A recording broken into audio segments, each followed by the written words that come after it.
Saudara-saudari yang terkasih, pada umumnya kita akan berusaha memenuhi harapan dan keinginan orang-orang yang kita kasihi, sekalipun mungkin harus jungkir balik dan bersusah payah.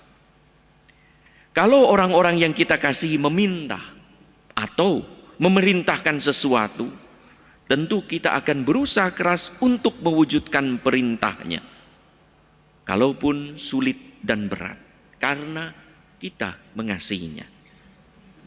Dinamika kasih dan pengorbanan serta ketaatan ini adalah disampaikan oleh Yesus dalam Injil hari ini, yang adalah kelanjutan peristiwa Yesus membasuh kaki para rasul yang memberi perintah. Aku memberi perintah baru kepada kamu, yaitu supaya kamu saling mengasihi, sama seperti aku telah mengasihi kamu, demikian pula kamu harus saling mengasihi. Saudara-saudari yang terkasih, Petrus yang pernah menyangkal Yesus 3 kali, dan para rasul lain kecuali Yohanes yang telah lari meninggalkan Yesus, bisa jadi karena takut mati, setelah Pentakosta menjadi rasul-rasul yang berani mati, hingga di hadapan mahkamah agama sebagaimana dikisahkan dalam Kisah Para Rasul 5:29, berseru menantang, kita harus lebih taat kepada Allah daripada taat kepada manusia. Ketaatan ini, ketaatan para rasul, adalah buah dari kasih mereka pada Yesus yang tumbuh dan makin kokoh karena Roh Kudus. Santo Santa menunjukkan ketaatan kepada Yesus karena cintanya yang tak terhingga, sampai berani rela menyerahkan nyawanya. Demikian juga para misionaris, karena ketaatan kepada gereja sebagai ungkapan kasih kepada Allah, yang diimaninya telah meninggalkan keluarga dan tanah air serta melayani umat. Demikianlah kita juga lihat relasi orang tua dengan anak yang mengasihi, bagaimana mewujudkan kasihnya. Bagaimana anak-anak yang sungguh mengasihi orang tua juga mewujudkan kasihnya kepada orang tua. Saudara-saudari yang terkasih, Yesus mengajak para muridnya untuk memahami dan mengikuti dialektik kasih dan ketaatan yang telah dijalankan oleh Yesus sendiri. Bagaimana kasihnya kepada para murid lahir dari kasih Allah kepada Yesus dan kasih Yesus kepada Bapanya. Ketaatan menjalankan perintah adalah indikator dari kasih seseorang kepada orang yang memberi perintah. Untuk itu para murid diminta untuk membuktikan kasihnya kepada Yesus dengan menjalankan perintah yang adalah mengasihi satu sama lain. Dalam Injil hari ini, Yesus memberi jaminan, yaitu pertama, Roh Kudus.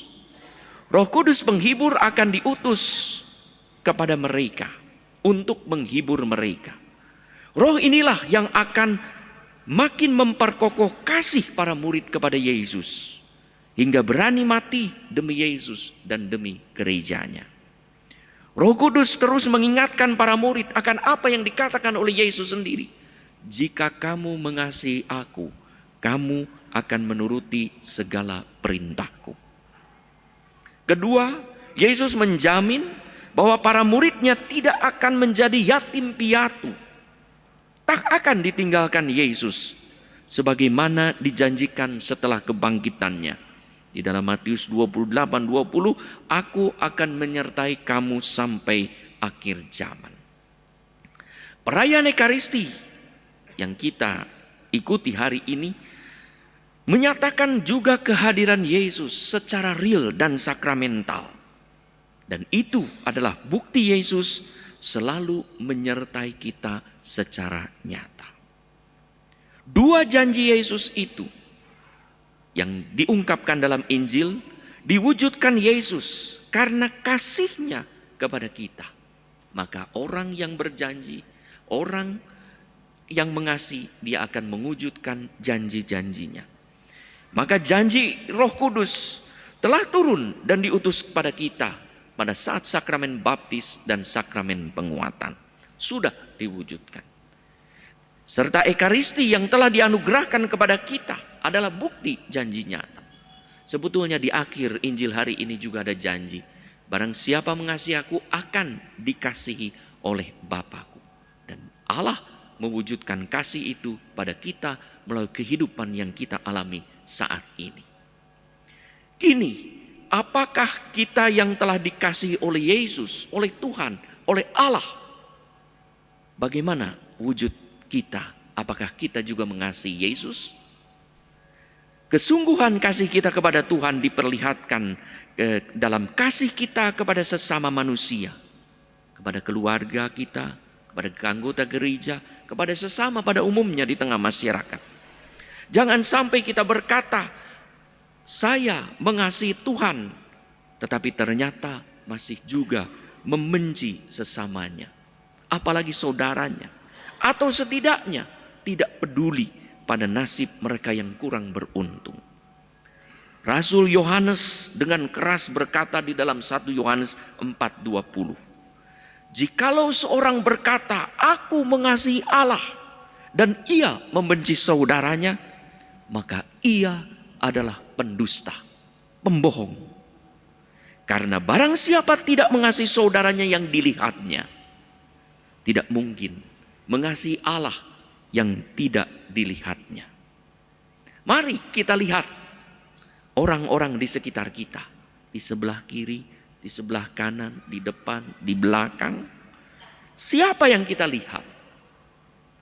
Merekalah yang dalam hidup sehari-hari yang harus kita kasihi sebagai ungkapan kasih kita kepada Allah.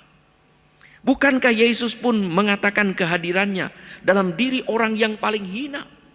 Dalam Matius 25:40. Sesungguhnya segala sesuatu yang kamu lakukan untuk salah seorang saudaraku yang paling hina ini, kamu lakukan untuk aku. Dan pada ayat 45, kalau kamu tidak melakukan pada saudaraku yang paling hina, kamu juga tidak melakukan untuk aku.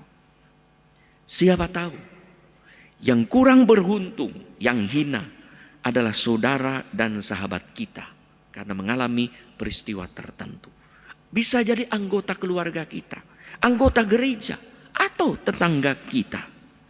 Merekalah yang menjadi anugerah Allah yang diberikan kepada kita agar kita mewujudkan kasih kita kepada Allah dengan mewujudkan perintahnya, yaitu mengasihi satu sama lain.